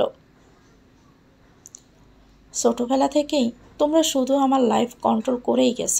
আমি কি পরবো, কোথায় যাব, কি খাবো, এমনকি বন্ধুর সংখ্যাও লিমিটেড ছিল। আমার কোনো বন্ধু হওয়া তোমার কোনো কালেই পছন্দ হয়নি, তাই আমার জীবনে কোনো বন্ধু ছিল না। তোমাদের সো কল্ড স্ট্যাটাসের জন্য কারোর সাথে কথাও বলা হয়ে ওঠেনি। সাহিলকে কম তো হুমকি দাওনি আমাকে ছাড়ার জন্য, কিন্তু ও নিজের তোয়াক্কা না করে আমার সাথে রয়ে গেছে। আমি কোনো সম্পর্কে জড়াইনি, কারণ তুমি চাওনি বলে। কিন্তু ঠিক করে দেওয়া কাউকেও আমার পছন্দ হয়নি। আমার কোটের কালার থেকে শুরু করে জুতার ব্র্যান্ড পর্যন্ত তোমার ঠিক করা। আমার বিয়েও তুমিই ঠিক করেছ। রুশিকে আমি যখন মেনে নিতে চাইনি, তুমি ফোর্স করেছ আমাকে ওর সাথে থাকার জন্য।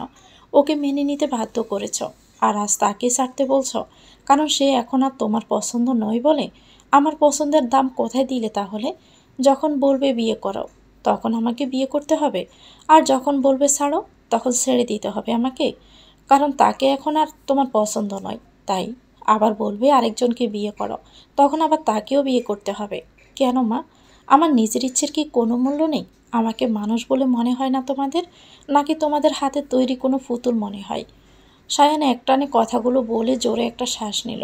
তারপর শান্ত কণ্ঠে বলল, সেই ঘটনায় আমার কোনো হাত ছিল না, তবুও আমি তোমার সব কথা মেনে নিয়েছি। কিন্তু মনে রেখো, তিয়াশাকে আমি বিয়ে করব না। রুশি আমার জীবনে থাকলেও করব না, আর না থাকলেও না। সায়ান পাশে থাকা বেঞ্চে খুব জোরে লাথি মেরে বেরিয়ে পড়ল। প্রকাণ্ড শব্দ কানে এলেও পিছনে ফিরে তাকানোর প্রয়োজন বোধ করেনি। রাগের মাথায় লিফটে ক্লিক করলো, কিন্তু যখন দেখলো সময় নিচ্ছে, তখন রাগ যেন আরও বেড়ে গেল।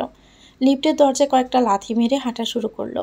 সিঁড়ি দিয়ে নামতে নামতে ফোন বের করে হাতে নিয়ে বাবার জন্য পাহারায় রাখা বডিগার্ডকে ফোন দিল। তারপর বলল, এদিকটাই খেয়াল রেখো, আর কি হয় না হয় আমাকে জানিও। বলে খট করে ফোনটা কেটে দিল আর দ্রুত নামতে থাকলো। কিন্তু ফোন পকেটে ঢুকাতে ব্যস্ত ছিল বলে হুট করে ধাক্কা খেলো কারো সাথে।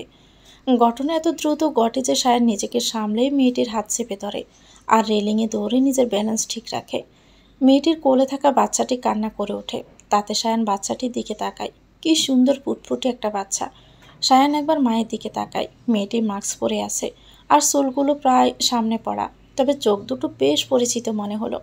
সায়ান মেয়েটাকে ছেড়ে দিয়ে নির্ম কণ্ঠে বলল, মিস চৌধুরী। কিন্তু সাড়া না পেয়ে ভাবলো হয়তো মনের ভুল। ও অন্যদিকে ফিরে গম্ভীর কণ্ঠে বলল, আমি আসলে দেখতে পাইনি, সরি মিস। মেয়েটি মাথা নাড়ালো, আর সায়ান সিঁড়ি দিয়ে নিচে নামা শুরু করলো। বাচ্চাটিকে দেখে সানিয়ার কথা মনে পড়ল। প্রায় একই বয়সী মনে হলো। সানিয়াকে সায়ান প্রায় মিস করে, কিন্তু পুরনো বাড়িতে মাকে ফেস করতে হবে বলে ও যায় না। আর যাই হোক, নিজের মাকে কটু কথা বলতে ওর কখনোই ভালো লাগেনি, কিন্তু আজ নির্দ্বিধায় কত কিছুই না শুনিয়ে এলো। সায়ান যদিও জানে ও ভুল কিছু করেছে, কিন্তু ওর কোনো অনুশোচনা হচ্ছে না, কারণ ও ভুল কিছু বলেনি। ডাক্তারের কেবিনে এসে রুশি নিজের মাস্কটা খুলে বসল। ডাক্তার সাহেবা ওকে দেখে মুচকি হাসল।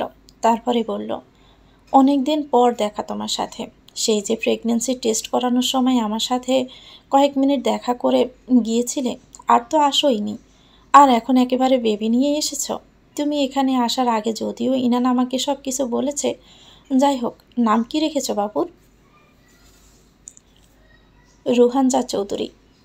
ওর নাম রুহান চৌধুরী। ও, অনেক কিউট নেম। রুহান, এদিকে আসো বেবি।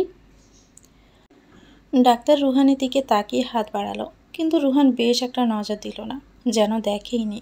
কিন্তু যেই না ললিপপ বের করলো, তখনই সুন্দর কোলে চলে গিয়েছে। রুশি হাসল। কার স্বভাব পেয়েছে কে জানে। ডাক্তার যখন রুহানের চেক আপ করাতে লাগলো, তখনই রুশি অন্যমনস্ক হয়ে পড়ল।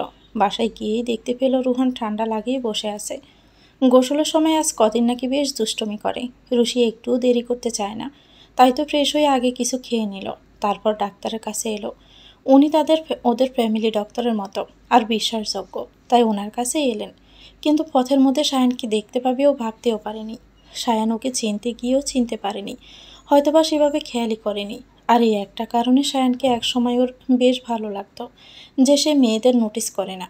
সায়ান যখন মিস চৌধুরী বলেছে তখনও ভেবেছিল কি করে কথাটা কাটাবে, আর তার উপর ও এখন সিলিকন মাস্ক পরা নেই। কিন্তু সায়ান ওকে একদমই নোটিস করেনি, আর না বুঝতে পেরেছে। তবে সায়ানকে বেশ বিষণ্ণ মনে আর ছন্নছাড়া দেখা যাচ্ছিল। এমনকি শার্টের বোতামও 2-3টা খোলা ছিল। কে জানে কি ভাবছিল আর কি হয়েছে ওর সাথে। তবে হসপিটালে এসেছে মানে কিছু তো একটা হয়েছে। রুশির বুকটা ধকধক করে উঠল। কিন্তু পরক্ষণে সায়ানের জন্য নিজেকে চিন্তিত হতে দেখে নিজের উপরেই খানিকটা বিরক্ত হলো সে। নিজেকে শাসিয়ে বলল, তার কিছু হওয়াতে তোর কিছুই যায় আসে না Rushi. Don't think about him.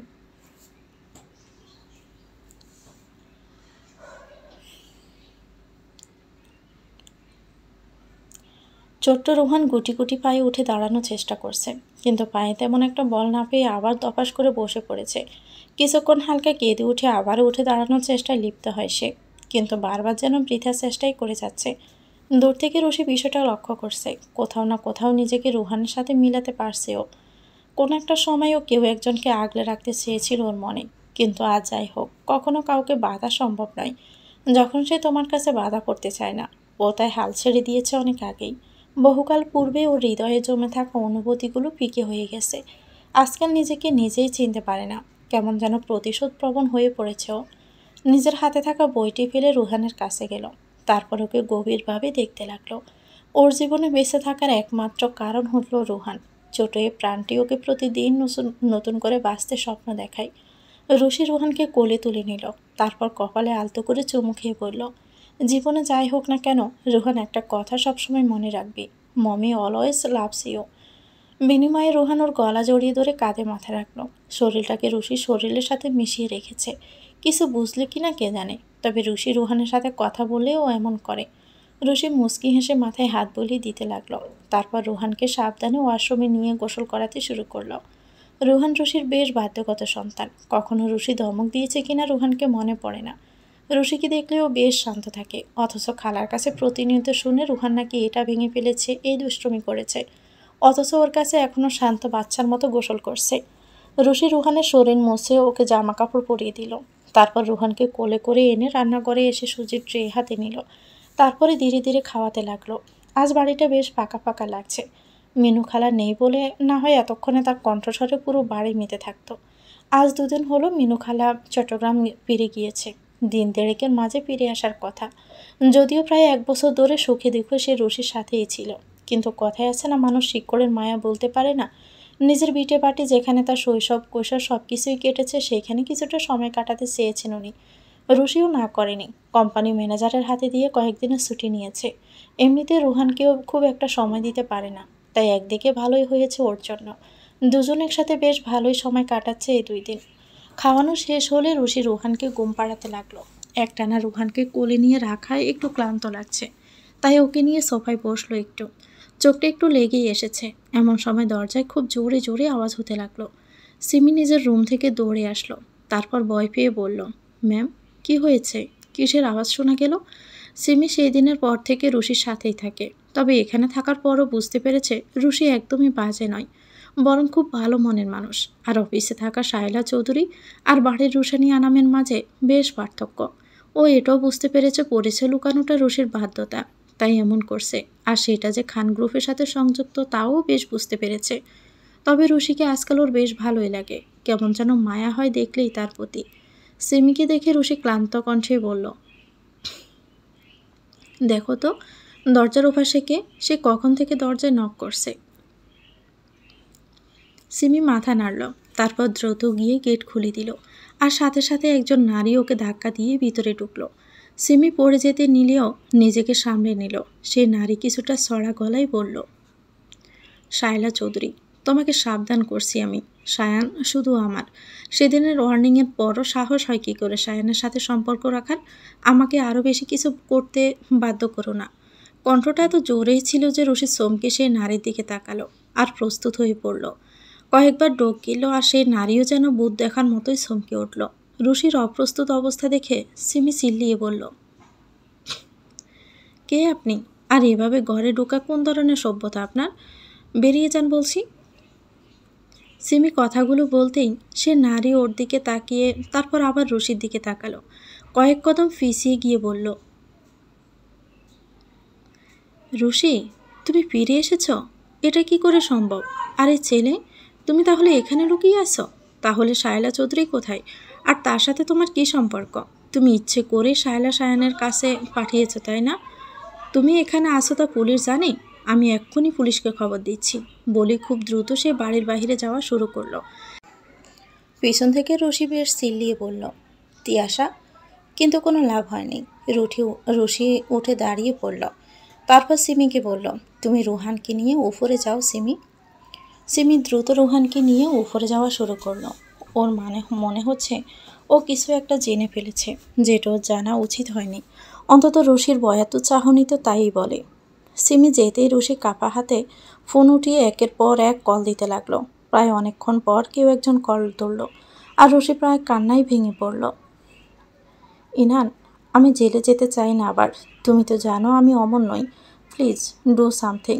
ও বলে দিবে পুলিশকে, তারপর পুলিশ এসে আমাকে ধরে নিয়ে যাবে। আমি যেতে চাই না। কিছু একটা করো না, ডু সামথিং। অপর পাশ থেকে ইনান বিচলিত কণ্ঠে বলল, কিছু হবে না রুশি, ট্রাস্ট মি। তোমাকে জেলে যেতে হবে না। প্লিজ কান্না করো না। আমাদের রুশি তো অনেক স্ট্রং, তাই না? তুমি এভাবে ভেঙে পড়লে কি করে হবে বলো? সামনে আরও কত কিছু করা বাকি আমাদের। তুমি শুধু বলো আমাকে কি হয়েছে। আমি সব কিছু ঠিক করে দিব রুশি, ট্রাস্ট মি। রুশি নিজেকে কিছুটা সামলে নিল, তারপর ইনানকে সব খুলে বলল। সব শুনে ইনান বলল, ও ব্যাপারটা এক্ষুনি দেখছে। কিন্তু রুশি শান্ত হতে পারল না। যদি তিয়াশা সত্যি পুলিশকে কল করে, জেলখানার দিনগুলোর কথা ভাবতেও শরীর শিউরে উঠল। বন্দি জীবন কারোই পছন্দ নয়, এমনকি পাখিরও নয়, সেটা যতই আলিশান খাঁচাই হোক না কেন। রুশিয়া যাই হোক আসামি হিসাবে আর কারাবন্দি হতে চায় না, আর নাও চায় সায়ান জানুক ও এখানে আছে। রুশিয়া আনমনেই দরজার পানে তাকিয়ে মোবাইলের দিকে তাকালো। তারপর কি মনে করে আবারও সেই দরজার পানে তাকালো। ওর মনে হলো কেউ একজনের ছায়া দরজার পাশ থেকে সরে গেল। কে? তিয়াশা এখন এখানে দাঁড়িয়ে আছে আর ওর সব কথা শুনছে। রুশি ডোক গিলে সামনে এগিয়ে গেল। দরজার কাছে আসতে দেখলো কেউ নেই, অথচ স্পষ্ট কেউ একজনকেও দেখেছিল। রুশির মনে হচ্ছে তিয়াশা ছাড়া আর কেউ হতেই পারে না। তাহলে কি অলরেডি পুলিশকে ফোন দিয়ে ফেলেছে আর তাদের আসার অপেক্ষা করছে? রুশি অস্বস্তি বাড়তে লাগলো, কিন্তু ইনানের উপর ভরসা করা ছাড়া আর কোনো উপায় তার নেই। ওর ঘরে ঢোকা দরজা ভালো করে লক করে দিল। তারপর ইনানের ফোনের অপেক্ষা করতে লাগলো। এক একটা প্রহর যেন যোগের সমান মনে হতে লাগলো। রুশি সোফায় নিজের গায়ে এলিয়ে দেয়। দেওয়ালের ওপাশ থেকে কেউ একজন বেরিয়ে এলো। তার ঠোঁটের কোণে অদ্ভুত একটা হাসি। সেই হাসির বিশেষণ বের করা হয়তো সম্ভব নয়। সে এক নজরে দরজার পানে চেয়ে আছে, আর কিছু একটা ভাবছে। অপেক্ষা তারও যেন শেষ হচ্ছে না, কিন্তু হাত পা গুটিয়ে বসে থাকা ছাড়া বিশেষ কোনো উপায় নেই তার কাছে। তার কাছে অপেক্ষাটা কেবলমাত্র যেন সময়ের।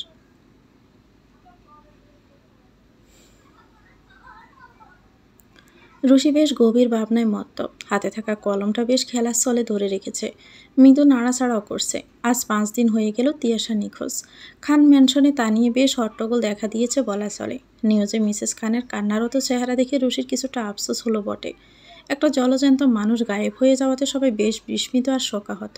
তবে রুশির তা নিয়ে বেশ মাথা ব্যথা নেই। তিয়াশা গায়েব হওয়াতে সবচেয়ে খুশি ওই হয়েছে বলা চলে। কিন্তু ইনানের কথা মনে পড়তেও আরও ভাবুক হয়ে পড়ল। ইনানের কথা অনুযায়ী তিয়াশাকে সর্বশেষ দেখা গেছে ওদের বাসায়। তারপর তার কোনো খোঁজ পাওয়া যায়নি। অথচ ইনানের ভাষ্যমতে যদিও তিয়াশাকে গুম করার আইডিয়া তার মাথায় এসেছিল, কিন্তু সে সুযোগই ইনানের লোকেরা পায়নি। তার আগেই পুরো গোটা তিয়াশা নামক মানবই নিখোঁজ। এমনকি নিউজেও বলেছে তিয়াশা শপিং মল থেকে গায়েব হয়েছে। অথচ সায়ান একটু খোঁজ নিলে হয়তো বুঝতে পারত তিয়াশা ওর বাসায় এসেছিল। রুশি অবশ্য মানসিকভাবে নিজেকে প্রস্তুত করেছিল যে পুলিশ খোঁজ নিতে আসলে কি বলবে। কিন্তু আশ্চর্যের বিষয় হলো 5 দিন পেরিয়ে গেল, অথচ কিছুই হয়নি। এতে যে ও শুধু অবাক হয়েছে তা কিন্তু নয়, বিষয়টা রীতিমতো ভাবাচ্ছে ওকে। ও ব্যতীত তিয়াশার শত্রু কে? কে চায় তিয়াশা গুম হয়ে থাকুক, তাও রুশির ক্রিটিক্যাল সময়ে? তাহলে রুশিকে কি কেউ সাহায্য করছে? কিন্তু কে সে, আর তিয়াশার সাথে কি শত্রুতা তার? সবচেয়ে বড় কথা, রুশির এই মুহূর্তে সাহায্য করা দরকার। এটা সে জানলো কি করে? তার মানে কি সে ওর আসল পরিচয় জানে? রুশির মাথায় অনেকগুলো প্রশ্ন ঘুরপাক খাচ্ছে, কিন্তু জবাবের খাতা শূন্য। আর আজ 2 দিন ধরেও বেশ ভাবছে। নিজের বাসা বদলানোর কথাও ভেবেছে, কিন্তু পরে সুরক্ষার কথা ভেবে বদলায়নি। রুহানকে নিয়ে আজকাল বেশ চিন্তা হয়। ও ছাড়া রশিদ নিজের জীবন কল্পনাও করতে পারে না। হঠাৎ কারো ঝাঁকানিতে রশির হুঁশে ফিরে এলো। পাশে ফিরে দেখলো সিমি ওকে কিছু একটা বলছে। নিজের ভাবনায় এতটাই ডুবেছিল যে সিমির কথা বুঝে উঠতে পারছে না। রশি চোখ বন্ধ করে ফেলল। নিজেকে কিছুটা স্বাভাবিক করে সিমিকে বলল, কি হয়েছে সিমি বলো? সিমি কিছুটা চুপ থেকে বলল, মিস্টার খান এসেছে প্রায় 10 মিনিট হতে চলল। আমি তাকে ওয়েটিং রুমে বসতে বলেছি। আপনাকে অনেকবার ডেকেও সাড়া না পেয়ে ভিতরে ঢুকতে বাধ্য হলাম বিনা অনুমতিতে। Sorry for that. রশি মাথা নাড়ালো, তারপর বলল, ওনাকে আসতে বলো। আর কিছু বলেছে উনি? কেন এসেছে এ ব্যাপারে? না ম্যাম, বলেনি। আর আমিও সাহস করে জিজ্ঞেস করিনি। কথাটা বলে সিমি সায়ানকে ডাকতে গেল।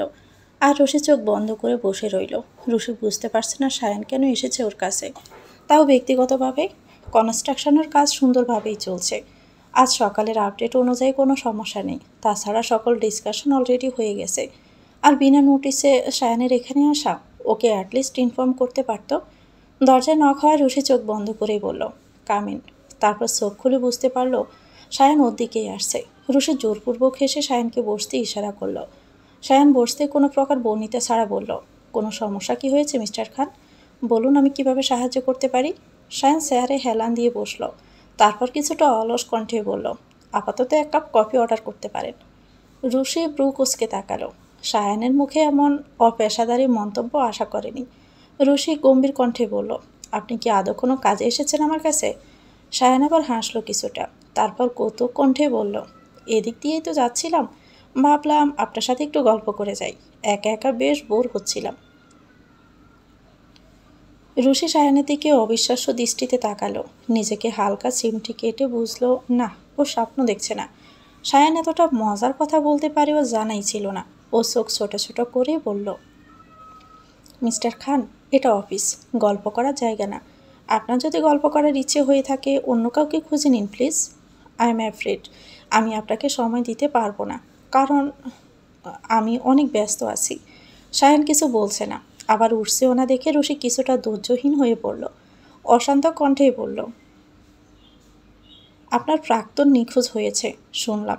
তাকে খোঁজ না করে আমার এখানে আসা কি আদৌ ঠিক হয়েছে? সে কোথায় আছে তার খোঁজ করুন গিয়ে। কি হালাতে আছে আল্লাহই মালুম। তার শোকে আপনি দিশাহারা হয়ে উল্টো পথে এসেছেন মনে হচ্ছে। শুনুন, মাথা ঠান্ডা করে তাকে খুঁজুন। আপনি অবশ্য আপনার অবস্থা বুঝতে পারছি। পরিবারের একজন হারিয়ে গেলে কারোই বা মাথা ঠিক থাকে না বলুন। রুশির কথাগুলো বেশ মনোযোগ দিয়েই শুনল সায়ান। তারপর কিছুটা ঝুঁকে পড়ল, তিয়াশা আমার প্রাক্তন নয়, এমনকি আমার সাথে সম্পর্কিতও নয়। একই কথা 2বার আমার পছন্দ না, তাই কথাটা শেষবারের মতো বললাম, মনে রাখবেন। রুশি যেন প্রচণ্ড একটা হতাশ হলো। এতক্ষণ কি বললো?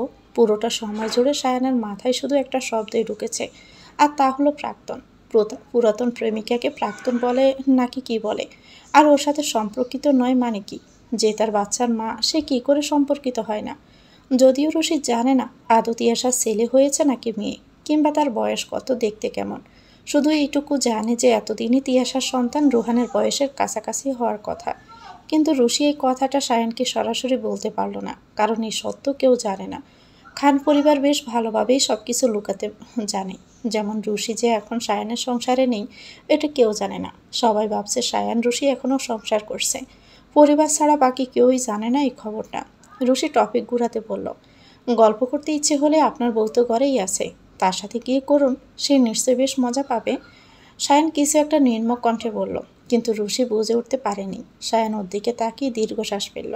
তারপর আফসোস নিয়ে বলল, আমার বউ অনেক ব্যস্ত, তার আমার সাথে গল্প করার সময় কই, তাই তো আপনার কাছে এলাম গল্প করতে। রুশির মুখটা যেন দেখার মতো ছিল তখন।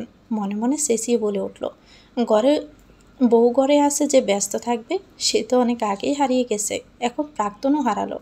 এই শোকে সায়ানের মাথা খারাপ হয়ে গেল না তো? কিন্তু মুখে আর কিছুই বলল না। মুচকি হাসি টেনে বলল, কি গল্প করতে চান আপনি? সায়ান যেন কথাটা শুনে বেশ উচ্ছ্বাসিত হলো। কিছুটা হেসে বলল, আপনার হাজব্যান্ড আছে? না মানে আপনার বিয়ে হয়েছে? রুশির মেজাজ যেন সরে গেল। এই তার গল্পের নমুনা? তারপরও ভদ্রতার খাতিলে বলল, না, আমার কোনো হাজব্যান্ড নেই, তবে ছিল এক সময়। এখন আপাতত সিঙ্গেল মাদার। রুশি ইচ্ছে করেই এমনটা বলেছে। ওর ধারণা সায়ান যদি শায়লার প্রতি ইন্টারেস্টেড হয়ে থাকে তবে ডিভোর্সি শুনে দমে যাবে। হলো তাই। সায়ানের মুখের হাসিটা যেন বিলীন হয়ে গেল, আর কিছুটা হতাশা দেখতে পেল।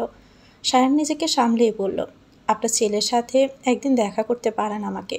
আফটার অল আমরা বিজনেস পার্টনার। আমি ওর সাথে দেখা করতে খুব ইচ্ছুক। তা বয়স কত ওর? রুশি কিছুটা হেলান দিয়ে বসে পড়ল। ও অপরিচিত কাউকে দেখলে কান্না করে, তাই আমি ওকে কারো সামনে নিয়ে আসি না। ছোট তো এখনও। ওর বয়স এবার 9 মাস শেষ হয়ে 10-এ পা দিল। সায়ান মাথা নাড়ল, তারপর মৃদু কণ্ঠে বলল, আমি আর ও প্রায় একই তাহলে। অপরিচিত কেউ আমারও পছন্দ নয়। আমাদের মিনবে ভালো, তাই না?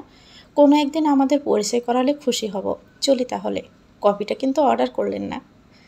রুশি কিছুটা লজ্জা পেল, কি বলবে বাসায় যেন হারিয়ে ফেলল। সায়ান তা দেখে মুচকি হেসে উঠে দাঁড়ালো, তারপর হাঁটা শুরু করলো। কিছুটা থেমে গিয়ে রুশির দিকে ফিরে তাকালো, তারপর হালকা হেসে বলল, বেবির নামটাই তো বললেন না আপনি। রুশি অপ্রস্তুত হয়ে পড়ল, তারপর কিছুটা ব্রু চুলকে বলল, রুহান ওর নাম। আপনার সাথে খুব যাই। সি হিম সুন। রুশি না চাইতেও মাথা নাড়ল, আর সায়ান কেবিন থেকে বেরিয়ে পড়ল। কিছুটা সামনে এগোতেই একজনের সাথে বেশ জোরে ধাক্কা খেল। সায়ান মৃদু কণ্ঠে তার দিকে তাকিয়ে বলল, সরি। সায়ান বুঝতে পারল যে সে বিশেষ একটা খুশি হয়নি সায়ানকে এখানে দেখে। অন্তত তার রক্তচক্ষের চাহনি দেখে বোঝা যায়। সায়ান বিনিময়ে মুচকি হাসল, তারপর এগোতে শুরু করল। জীবনে সবাইকে খুশি করা সম্ভব নয়, কিছু মানুষ বেজা থাকাই ভালো। রুশি মাথায় হাত দিয়ে বসে আছে। সায়ান আসা যাওয়া সব কিছুই যেন দোআশা। কেন এসেছিল, কি বলে গেল, আর কি বোঝালো, সব কিছু যেন রুশির কাছে রহস্য। তবে আজকে সায়ান খুব অন্যরকম। সে রুশিকে কিছু একটা বলতে এসেছিল কিন্তু বলেনি, কি একটা বোঝাতে চেয়েও বোঝায়নি। তার চোখে অনেক অনুভূতি দেখেছি, কখনো কষ্টের, কখনো খুশির, কখনো বা আগ্রহের। এমনকি সায়ানের হাসি, সেটাও যেন একটা কিন্তু রেখেই যায়। দরজা ধপ করে খুলতে রুশি মাথা তুলে তাকালো, তারপর মুচকি হেসে বলল, শাহেদ তুমি এখানে? শাহেদ ধপ করে চেয়ারে বসলো, যেন নালিশ করছে কিছু একটা নিয়ে। ছোট থেকে এমনও, কোনো কিছুতে মন খারাপ হলে দুপদাপ শব্দ করবে। রুশি শান্ত গলায় বলল, কি হয়েছে? শাহেদ বিরক্তি নিয়ে বলল, ওই শায়ান জামিল খান এখানে কি করে, কেন এসেছিল এখানে? রুশি বুঝতে পারল শায়ানকে দেখে বাংলার 5 চেহারা বানিয়েছে ও। রুশি চিন্তিত কণ্ঠে বলল, জানি না কেন এসেছে। খুব অদ্ভুত জানো, কোনো কাজে আসেনি, অথচ শায়ানের মতো ওয়ার্কহলিক বিনা কাজে গল্প করতে আসবে। এটোর কিন্তু ক্যারেক্টারে যায় না। শাহিদ কিছুটা ভেবে বলল, ও কি কিছু বুঝতে পেরেছে? না, তা সম্ভব নয়। ও শায়লার রুশির রহস্য কোনো কালে ভেদ করতে পারবে না, বরঞ্চ সন্দেহ করতে পারবে, যেটা আমি চাই। ওর সন্দেহটাই ওর কাল হবে, সেটাও হয়তো বুঝতেও পারবে না। অতীব কৌতূহল মানুষের হিতাহিত জ্ঞান দূর করে দেয়। রুশি তারপর হঠাৎ করেই বলল, আমি একটা কথা বেশ ভাবি শাহেদ, সেদিন হাসপাতালে তুমি আমাকে বাঁচাতে না আসলে আজ এই অবস্থানে হয়তো আমি থাকতাম না। আমি হয়তো অনেক পূর্বেই পৃথিবীর মায়া ত্যাগ করতাম। কোনোদিন এতটা সাহস দেখিয়ে রুশি থেকে শায়লা হওয়া হতো না। সেদিন বোকাই না ছিলাম আমি, অন্যের জন্য নিজেকে স্যাক্রিফাইস করতে যাচ্ছিলাম।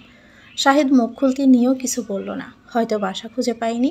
অনেকক্ষণ পর বলল, বুবু, আমিও বেশ ভাবি বুঝলে, যে তোমাকে পাগলের মতো ভালোবাসে তাকে তুমি ফিরেও দেখলে না, অথচ যাকে ভালোবাসলে সে তোমার দিকে ফিরে দেখলো না। ভালোবাসা খুব অদ্ভুত, তাই না? যাকে ভালোবাসতে মানা তাকেই কেমন যেন মনে ধরে যায়। রুশি মাথা নাড়ল, তারপর ভাবল, অদ্ভুত না হলেও সায়ানকে কোনোদিনও ভালোবাসত না, তবে এখন হয়তো সেই অনুভূতিগুলো বেশ বিকে। সেদিন সেই দুপুর সময় দুজন নরনারী কী ভাবল কে জানে। তাদের একাকিত্বগুলো যেন চোখ দুটো অকপটে বলে দিচ্ছিল, মানুষ বড়ই অসহায়। অনেক মানুষের ভিড়েও নিজেদের একা ভাবতে ভালোবাসে। তো ভিউয়ার্স, গল্পটির নাম হচ্ছে গোমট অনুভূতি। এটা গল্পের 3য় অংশ। পরবর্তী অংশ পেতে চ্যানেলটিকে সাবস্ক্রাইব করে আমাদের সাথে থাকবেন। আল্লাহ হাফেজ, আসসালামু আলাইকুম।